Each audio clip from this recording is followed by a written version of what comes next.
Ecenemedir yönü ki ayar, asman periştesi mi ya, yetilmez hıyal.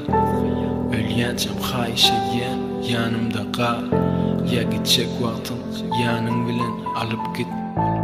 Durmuşum manifi mi sen ya gül iyisi, ay kabanır yamış ecelin yüzü.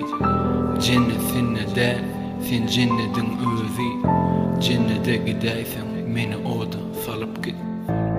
Öğrettin karanı, öğrettin ağı, köpüllü saçın ağı, gözünde ağı. Şahir dedi, besir dağlan karranı.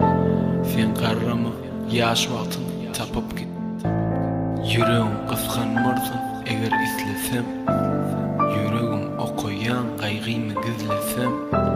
Armanım yok ovazını dinlesem, mehirden dolu ol sazını çalıp git.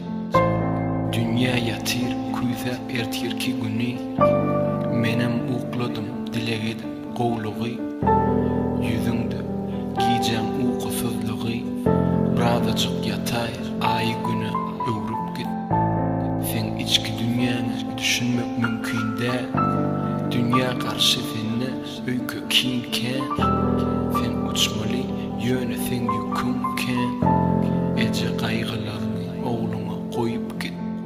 Allah seni yarattı pek yürek bilen, kümegede nokta ne giden ne gelen.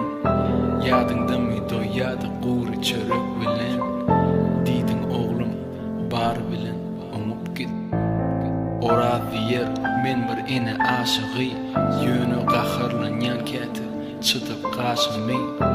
Dine gülünü gör közün yaşını, ecin